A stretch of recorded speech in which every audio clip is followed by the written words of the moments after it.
남북 간의 평화를 바라는 많은 국민들의 염원, 특별히 이번 새로운 정부가 들어서 아주 그게 분출을 하고 있는데요. 지난번에 9.19 군사 합의, 이걸 그냥 헌신짝 내팽개치듯 버리고 나서 정말 암담한 상황을 온 국민이 맞았죠. 9.19 군사 합의를 복원하고 평화를 제도화하는 문제, 이거 굉장히 관심이 높은 분야입니다. 오늘 이 말씀을 좀 나누려고 합니다. 조용근 장군님, 현재 경남대학교 초빙 교수로 계시죠. 전 국방부 대북 정책관을 지내셨습니다. 와주셔서 감사합니다. 네. 장군님, 오늘 좋은 말씀 전해주시려고 여기까지 오셨네요. 예. 네, 불러주셔서 감사합니다. 네. 귀한 걸음을 해주셨어요. 네. 우리 기억이 선명합니다. 2018년 9월 18일 문재인 대통령 그리고 김정은 국무위원장 간에 조인됐던 평양 정상회담 중에 체결한 남북 간의 군사적 긴장 완화 그리고 신뢰 구축을 위한 합의서, 이게 한반도에 정말 환상을 갖다 주었어요.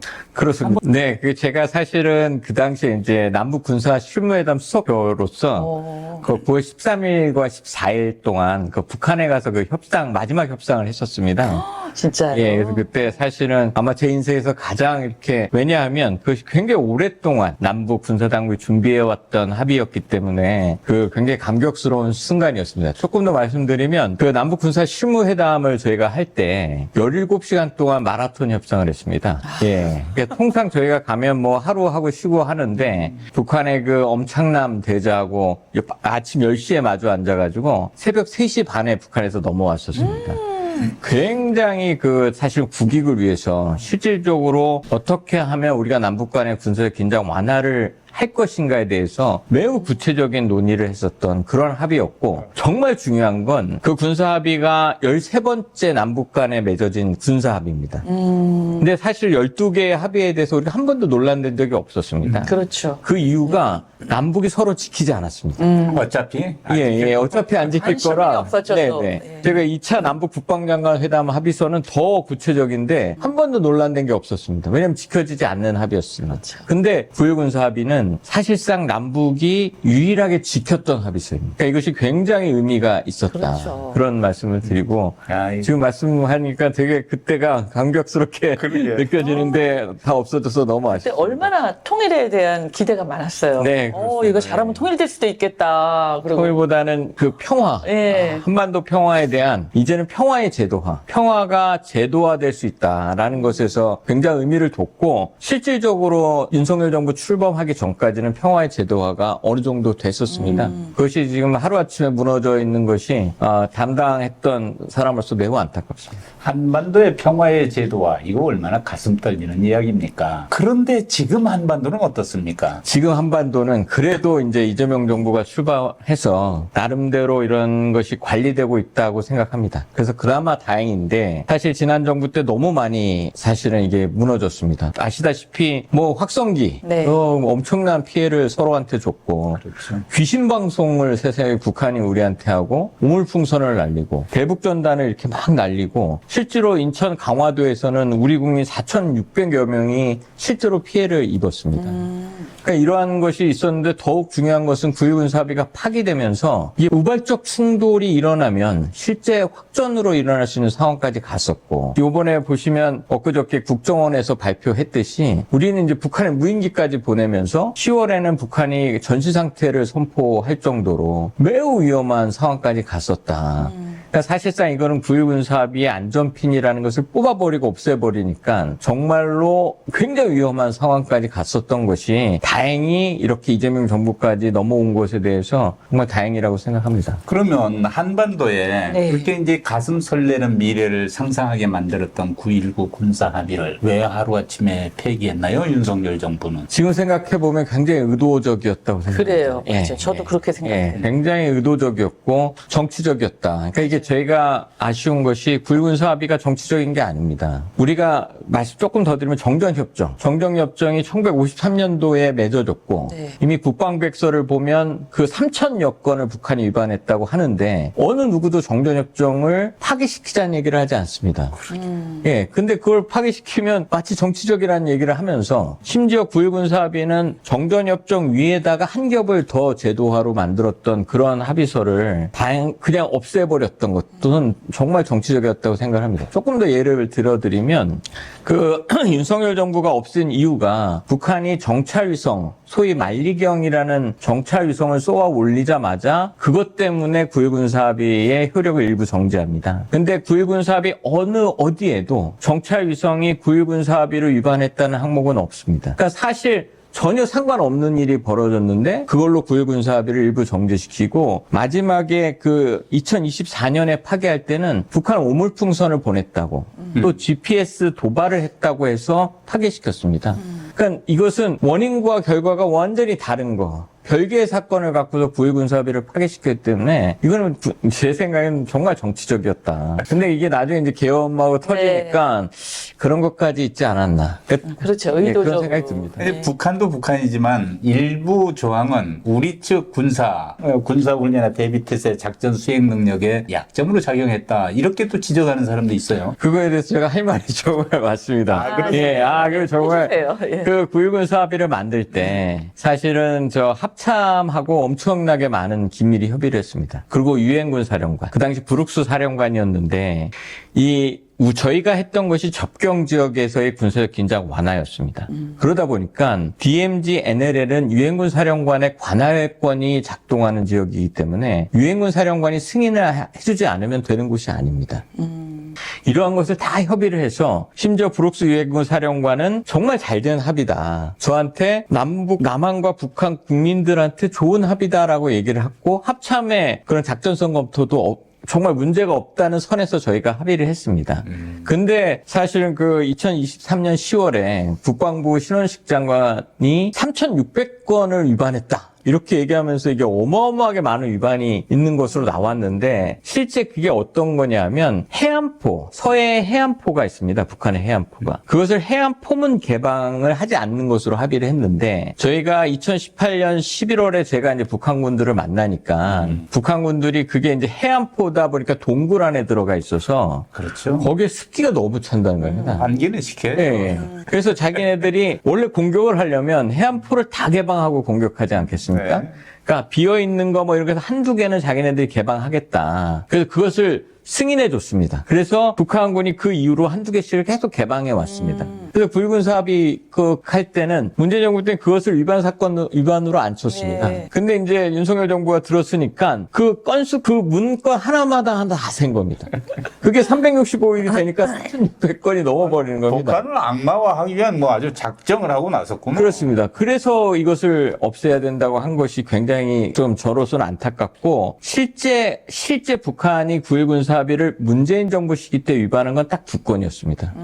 뭐죠? 2019년도 11월에 서해에서 그 김정은 위원장이 창寧도 포사격을 하라고 했던 게 한 건이 있었고 2020년 5월에 그 철원에서 GP 총격이 있었던 거 딱 요 두 건이었습니다. 그 실제로 국방백서를 보시면 2019년부터 2021년까지는 딱 한 건의 군사 도발. 그러니까 그 정전협정 위반이 딱 한 건입니다. 3,000건이 있었는데 그중에 문재인 시기에 한 건 있었습니다. 그러니. 그러니까 이게 실제로 지켜졌다는 것의 반증인데 이거를 뭐 어마어마하게 북한이 위반했다고 얘기하고 우리는 심지어 지난 정부 때 거기에 아파치 헬기를 보내고 무인기도 평양 상공까지 보내고 뭐 물론 북한도 보냈지만 이런 것은 참 안타깝다. 그러니까 좀 더 겹겹이 저는 평화를 제도화해야 된다고 생각하는데 심지어 제도화된 합의마저 이렇게 무너뜨린 건 참 무너뜨렸죠. 답답하다고 생각합니다. 우리 9.19 군사 합의를 잘 알고 계시는 분들도 있는데 모르시는 분들도 또 있어요. 자세히는 9.19 군사 합의가 어떤 것인지 뜻인지 좀 자세히 설명 좀 해주세요. 예, 그 정말 잘 몰라서 제가 예. 후배들한테 한번 제대로 읽어봤냐라는 게 항상 예, 저의 예. 질문인데. 보기 십상이죠. 네. 예, 예. 9.19 합의의 가장 큰 특징은 정전협정을 보강시켰다는 겁니다. 그러니까 정전협정이야말로 우리가 6.25 전쟁 이후에 남북한군이 계속 붙어서 물리적 충돌을 나다 보니까 군사분계선으로 2km씩을 후방으로 가도록 돼 있었습니다. 네. 근데 시간이 지나면서 우리도 앞으로 갔고 북한군은 아예 그 DMZ 라인에 한 1km까지 안쪽으로 들어왔었습니다. 그래서 정전협정을 복원하자. 그래서 말대로 MDL 선상에서 1km, 2km를 전부 복원하고 가장 중요한 게 DMZ나 NLL에서 군사적 우발적 무력 충돌이 생기면 우리 병사들이 죽습니다. 그렇죠. 예, 그거 뭐 너무 잘 알고 계신 예. 천안함이나 그렇죠. 뭐 포격이나 이런 것들이 없어지도록 일단 물리력을 좀 떨어뜨리자. 멀리 그게 핵심이었습니다. 근데 정말 중요했던 포인트가 이것이 그 당시 평양 공동선언의 부속 합의서로 체결됐습니다. 그러니까 결국은 문재인 대통령과 김정은 위원장의 합의서입니다. 네. 그러니까 제가 북한군을 만났을 때 북한군은 얼마나 여기에 이건 김정은 위원장의 합의서라는 것 때문에 굉장히 잘 지키려고 노력을 했습니다. 그러니까 이제 북한을 조금만 아는 사람들은 그 정상이 서명하거나 그렇습니다. 정상에 힘이 실린 얘기는 거의 예. 법이죠, 뭐 법. 하늘에서 내려온 법처럼 지키니까 네. 거기다 부속 합의서를 넣지 않으면 또 그렇습니다. 옛날처럼 예. 이게 유야무야 될 그렇죠. 가능성도 있다는데 착안을 해서 그렇습니다. 공동선언에 부속 네. 합의서로 들어간 거 아니에요. 그러니까 네. 거기도 철저히 지켰고 그렇습니다. 우리는 원래 잘 지키고 그렇습니다. 예. 참 그 아이디어 좋았네. 네, 굉장히 잘 지켜줬고, 그래서 사실상 제가 말씀드린 13개 합의서, 그 중에 12개 합의서는 논란도 안 되고 아무도 안 지켰던 합의서가 지켜지다 보니까 이게 이제 정치적으로 자꾸 활용이 돼서 그런 합의서가 됐는데, 지켜지지 않기를 바라는 세력이 있었나 보지. 그런 거죠. 네, 사실은 그게 문제가 됐었고, 그래서 사실 우발적 충돌. 그리고 가장 그 GP도 그 1km가 기관총 사거리입니다. 뭐 잘 아시겠지만 GP가 우리 기관총들이 북한 GP를 겨누고 있습니다. 근데 총을 땄다가 잘못해서 총알이 날아가 버리면 바로 저쪽 북한군 GP. 북한군도 쏘면 우리 GP에 닿습니다. 왜냐하면 유효 사거리 1km 안에 있어서 그래서 그 GP들은 우리가 철수시키자. 예, 그래야 우리가 너가 썼는지 안 썼는지 모르는 상태에서 반격을 해야 되는 문제가 있어서 그렇게 만들었던 합의서입니다. 양측이 똑같이 네, 이제 네. 그 반경 안에서의 집회는 없애는 걸로. 네. 예. 그래서 그게 사실은 접경 지역의 군사적 긴장 완화를 어마어마하게 사실. 그러네요. 예, 했었습니다. 지금 얘기 들어보니까 진짜 귀에 쏙쏙 들어오는데 그렇게 말씀해 주시니까. 그러니까 농사 짓는 분들도 좋아졌었고 특히 서해 오도는 그 당시에 무력 충돌이 없어지고 네. 거기 서해 NLL에다가 포격을 안 하니까 어장들을 확대시켜 줬었습니다. 그때 여의도 면적의 84배의 어장을 확대시켜 줬고 야간 조업도 하실 수 있도록 등대도 켜드리고 사실상 그 접경 지역의 군사적 긴장 완화가 실질적으로 우리 국민들한테 생활에 사실은 기여할 수 있는 그렇게 사실 굉장히 이렇게 연계돼서 잘 되었던 합의서였었습니다. 아, 대단한 거였네요. 그래. 효과가. 맞아. 그런데 그거를 그냥 확 파기해버리고 참. 그 안정적으로 가는 게 싫었어. 국민의 관심을 그쪽으로 돌리려고.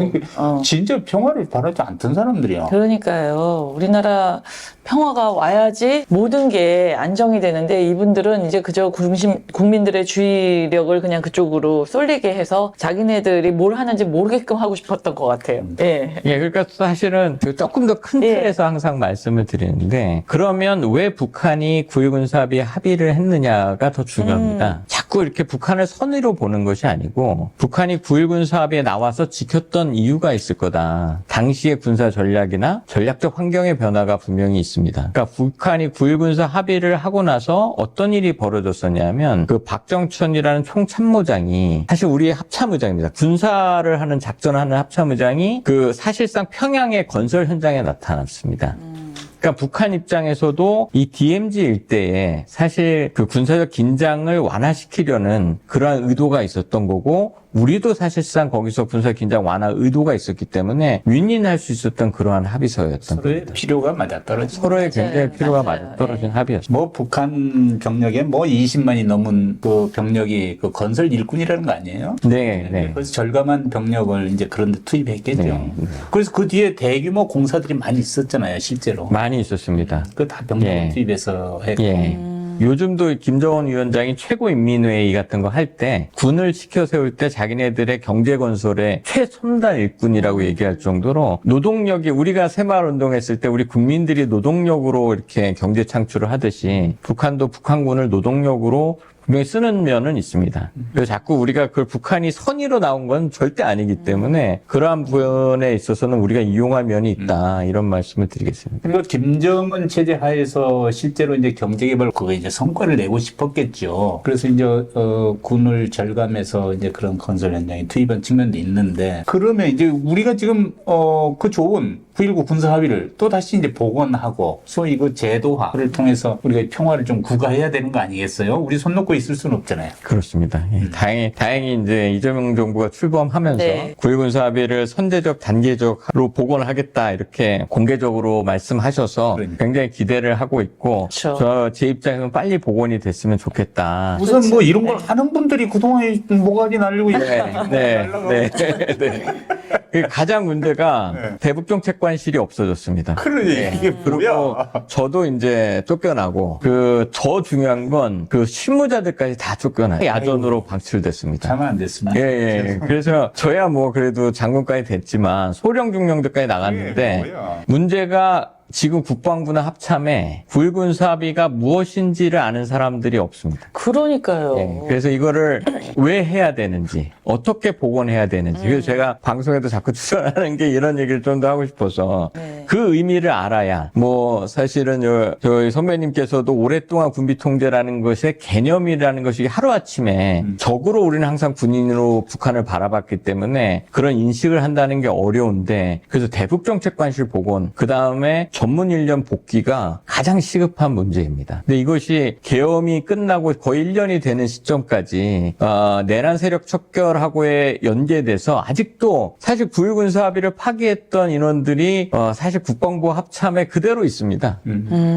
사실 주의부가 바뀌었기 때문에 그러니까 그러한 실무자들이 과연 주의부한테 어떤 보고를 할 것인가 이걸 정말 적극적으로 복원시킬 생각이 있느냐라는 생각이 첫 번째라고 들고 딱 이분 떠나고 예, 나서 예. 국방부 복도에 북적북적 했다는 거예요. 뭔지 알아요? 왜요? 북한이 적이다. 아, 북한. 그래서 예. 온통 북한이 적임을 주지하고 증오심을 갖자 이렇게 바꿔놨어. 아니, 그런데 지금 정부에서 왜 아까 말씀하셨듯이 진짜 일을 하시는 그런 대북 쪽 일을 하시는 분들이 지금 많이 안 바뀐 것 같아요? 예, 그러니까 그게 네. 사실은 계엄 세력이 척결이 되지 않으면서 네. 아직까지 군인들은 인사가 딱 돼야 바뀝니다. 네. 그런 인사가 늦어지다 왜 보니까 이렇게 늦어져요? 예, 그래도 합참의장께서 그 합참에 있는 장군들 전면 교체하겠다라고 나눈 얘기를 보니까 이제 앞으로는 좀 바뀔 수 있다고 조금 생각합니다. 희망을 갖게 만드는.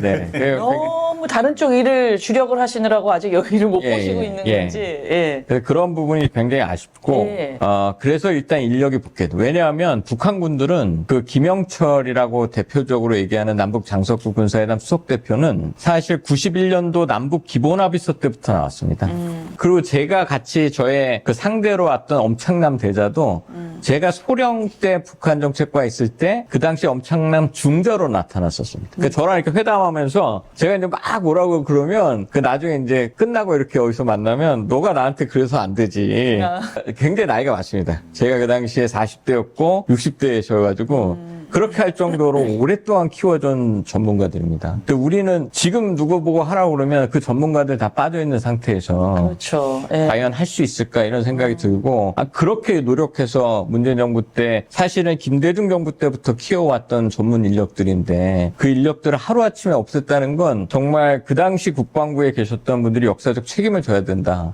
저는 그렇게 생각합니다. 제가 기억이 선명합니다. 젊은 시절에 그 군비 통제관실에 네, 앉아서 네. 남북 군비 통제 기본 개념들을 하나하나 정리하고 밤마다 그 토론을 하고 했는데 지금 무기만 잔뜩 사다가 한 달만큼 하늘만큼 쌓아둔다고 안보가 굳건해지는 건 아니고 심리적 균형점, 네. 위협의 균형 네. 이게 달성이 됐을 때 가장 경제적인 국방이 되는 거 아니냐 해서 막 이런 것들을 이론적으로도 검증하고 실제 정책 추진 방향도 세우고 그랬는데 어느 날 가봤더니 싹 날려버렸다는 거예요. 네, 네. 그 인력들 어떡하냐고. 네. 또 만들려면 그렇습니다. 많은 시간이 걸리는데. 엄청난, 사실은 김대중 정부 이후로 그렇게 많은 노력들을 들여서 인력들 키워놨던 건데, 그리고 더 중요한 건 이제 후배들이 네. 이런 업무를 하고 싶지 않은 겁니다. 그렇지, 한번 예. 봤으니. 예, 봤으니까. 서로 날아가는 거 봤는데. 네. 그러니까 지금 이재명 정부 때 하려고 했을 때 과연 누가 적극적으로 들어올 거냐 이런 고민도 듭니다. 그럼 그게 또 문제네요. 아,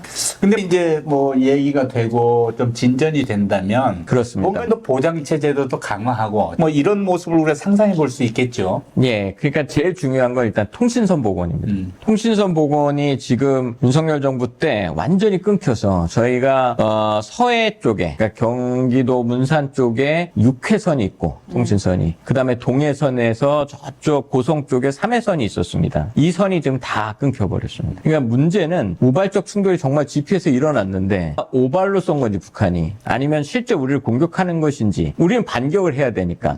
그래서 막 확전이 되고 있는데 이것을 멈추려면 멈출 수 있는 수단이 없습니다. 유엔사가 지금 유일하게 핑크폰 하나 유지하고 있는데, 그거는 북한 애들이 미국 폰이라고 그래서 거기를 통해서 이렇게 소통하고 싶어 하지 않습니다. 그래서 통신선 복원의 얘기를 정부가 좀 적극적으로 해야 된다라는 생각을 합니다. 정말 그 간단한 통신선 네네. 라인 하나만 연결하면 되는 일을 그렇습니다. 그렇죠. 이렇게 방치하고 있어서는 안 되죠. 그리고 외교적으로도 그러니까 가장 먼저 저희가 해야 될 얘기가 통신선을 얘기하자. 요번에 헤그세스 그 국방장관이 중국하고 통신선을 개통하겠다라고 얘기할 정도로 네. 이거는 적하고의 문제가 아닙니다. 우리를 위해서 통신선이 개통돼야 된다는 생각을 하는 거고, 9.19 군사 합의는 자세히 들여다보면 두 가지 구조로 되어 있습니다. 하나는 서로 하지 말자. 이건 서로가 안 하면 되는 거고, 두 번째는 같이 하자라는 게 있습니다. 지금 같이 하자는 분야는 사실상 할 수 없습니다. 그러니까 그거는 북한이 호응해야 나오는 건데, 서로 하지 말자 분야는 우리가 먼저 선제적으로 할 수 있는 분야입니다.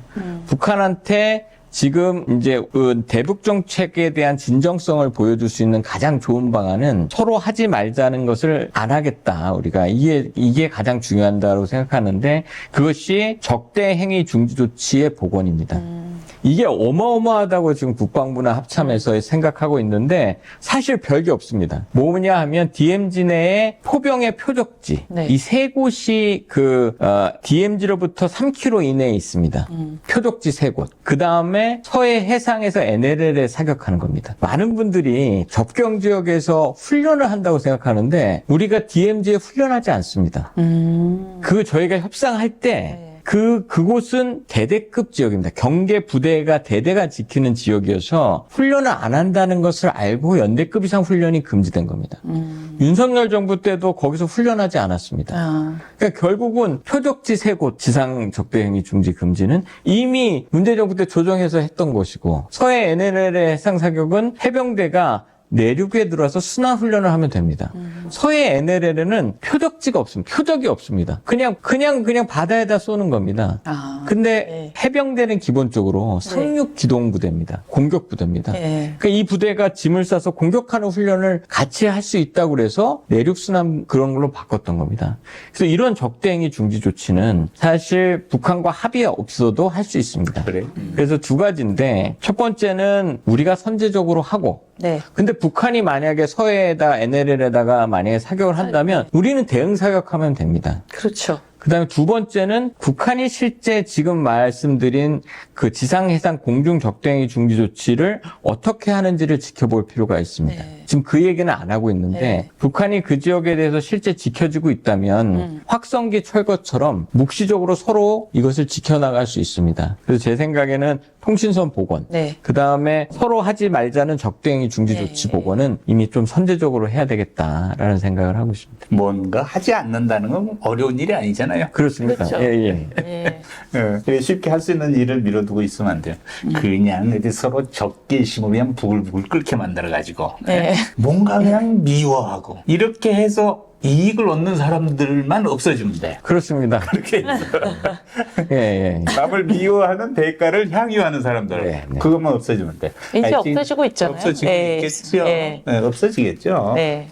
이번에 에이펙 때 트럼프가 왔잖아요. 트럼프의 기대가 김정은을 만나는 거였을 텐데, 미국 정상회담이 열리기를 우리나라도 기대했었는데, 그게 지금 결렬이 되고, 트럼프는 먼저 돌아가고, 이래서 조금 아쉬운데, 매우 어떻게 어떻게 생각하세요? 너무 아쉽습니다. 너무 저도, 아쉽죠. 예, 국민의 한 사람으로서 예. 북미 정상회담이 반드시 일어나기를 바랬는데 예. 그냥 돌아가는 걸 보면서 그러니까. 아 이게 좀 더 기다려야겠다. 지났지만 그때 될 거라고 봤습니까? 안 될 거라고 예상했습니까? 저는 사실 그때 방송 나가서도 예 사실 조금 안 되지 않을까 저도 이렇게 얘기를 그랬어요. 했었는데 그러니까. 그래도 내심 좀 꼭 나와서 2019년 6월에 했었던 것처럼 그 판문점에서 꼭 만나기를 바랬습니다. 근데 그 이유 중에 하나가 2019년에 만났을 때는 9.1 군사합의가 유지되고 있어서 그 당시에는 판문점이 비무장화돼 있었습니다. 네. 그래서 총도 없고 아무것도 없었습니다. 그리고 심지어 남북 간의 CCTV를 서로 같이 공유해서 보고 있었기 때문에 그 트럼프 대통령이 그 당시 일본에서 트위터에 올리고 오실 때 그 경호병력들이 그 준비하는데 문제가 없었습니다. 왜냐하면 이미 비무장화 돼 있었는데 네. 지금은 윤석열 정부 때 파기되면서 완전 중무장화 돼 있습니다. 그렇죠. 예. 뭐 기관총부터 다 들어가 있었습니다. 그래서 이제 제가 봤던 포인트는 그 중무장이 빠지느냐, 뭐 이렇게 자꾸 청소 얘기도 나오고 하는데 중무장이 안 빠져서 그걸 모니터하고 있었는데 예.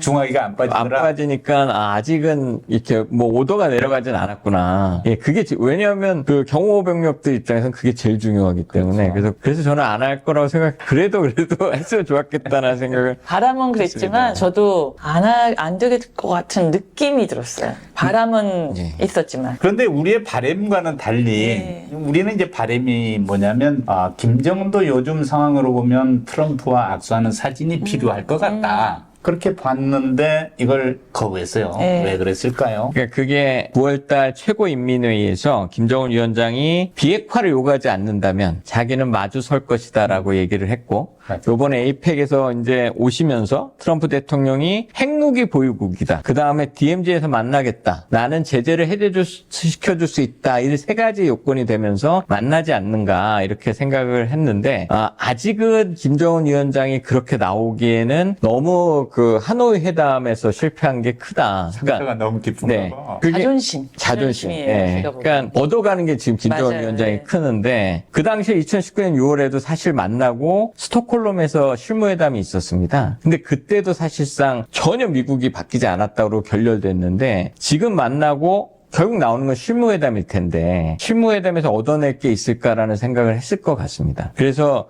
그러한 정말 너가 뭘 줄 거냐 미국한테 그걸 확실히 받아. 그러니까 북한이 얘기하는 핵보유국 지위와 트럼프 대통령이 얘기했던 핵무기 보유국 뭐 뉴클리어 파워라고 얘기했는데 그것이 서로 다릅니다. 개념이. 그러다 보니까 이런 것들 그다음에 실제 어디까지 주느냐의 문제가 있다고 생각합니다. 근데 다만 김정은 위원장이 나오겠다고 한 것에 우리가 좀 관심을 가져야 된다고 생각합니다. 많은 사람들이 지금 북한이 중국과 러시아와 협력을 강화하면서 미국이 필요 없어진다라는 그런 얘기를 하는데 그럼에도 불구하고 김정은 위원장이 나오겠다고 얘기를 한 겁니다. 이러한 전략적 판단을 보면 아마도 러시아로부터 얻어내고 있는 것이 자기네들이 경제력을 향상시키는데 큰 도움이 되지 않고 있지 않나. 지금 북한이 내년도가 경제개발 5개년 계획이 끝나는 해입니다. 그리고 제9차 당대회 때는 아마 김정은 위원장이 입장을 정해야 되는 상황이고 그 입장에는 북미 정상회담이 있을 것이다. 그렇기 때문에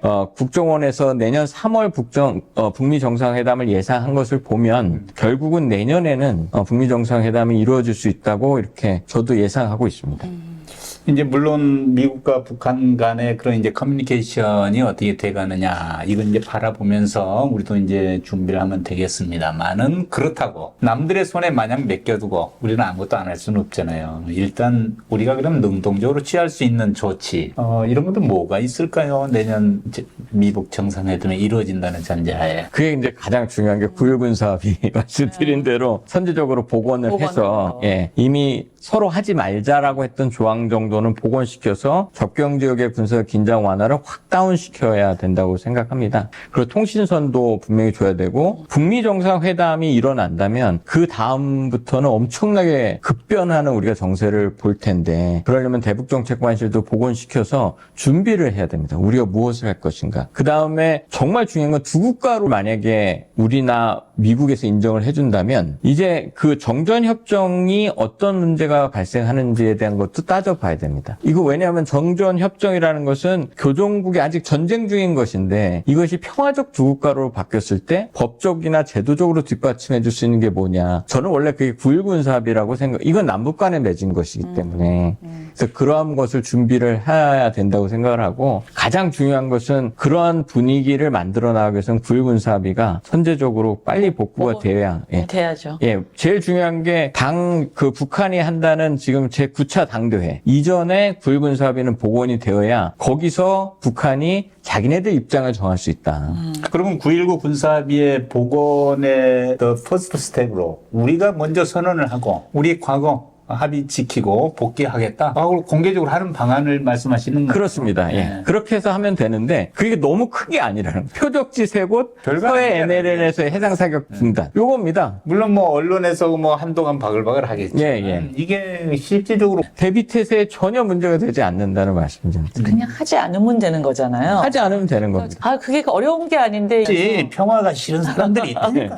그리고 이제 내년에 예정된 한미연합훈련도 네. 이제 이것도 우리가 이제 어떻게 하겠다 네. 하는 데 따라서 북한의 태도 달라지겠죠. 큰 영향을 예, 미칠 그렇죠. 거예요. 예. 그렇습니다. 예. 그 돈 안 들고 할 수 있는 일이죠. 그렇습니다. 평화가 그냥 온다고 생각하시는 분들이 많은데 평화는 만들어야 됩니다. 만들어야죠. 그러려면 노력이 필요하고 인내도 필요합니다. 그러한 것을 해나가야 된다고 하는 가장 중요한 시점이 지금이라고 생각합니다. 아 근데 예. 피스메이커 하라고 그랬더니 그분은 머니메이커로만 또 활동하려고 그러는지 좀 네. 덜 적극적이고. 예. 그게 또 저희한테 좋을 수도 예. 있지 않을까 생각이 듭니다. 예.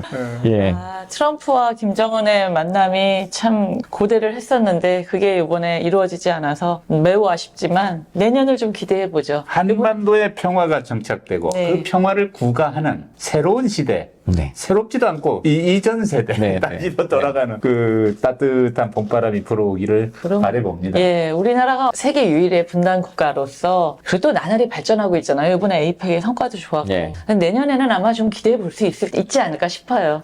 하실 일이 너무 많으실 것 같아요. 감사합니다. 해야 돼요. 네, 예, 감사합니다. 하셔야 되고 또 아무튼 방송에서 자주 네. 뭐 공중파에서도 너무 자주 뵈실 것 자주 같은데. 말씀해 주세요. 예. 그리고 우리 감사합니다. 이제 그 국방안보 분야 정책의 그 제안도 많이 해주시고 예. 그리고 이제 이런 토론을 통해서 또 확산되고 공감을 얻어내면 그런 것들이 이제 정책 입안자들한테 직접적으로 영향을 미치거든요. 네. 기대가 예. 큽니다. 네, 제가 9.19 군사합의를 만들었던 당사자로서 예. 하여튼 한반도 평화 정책에 최선의 노력을 다하겠습니다. 최고의 전문가시니까 이번 이재명 정부 때는 뭐 활약을 많이 하셔야 될 것 같아요. 네. 네.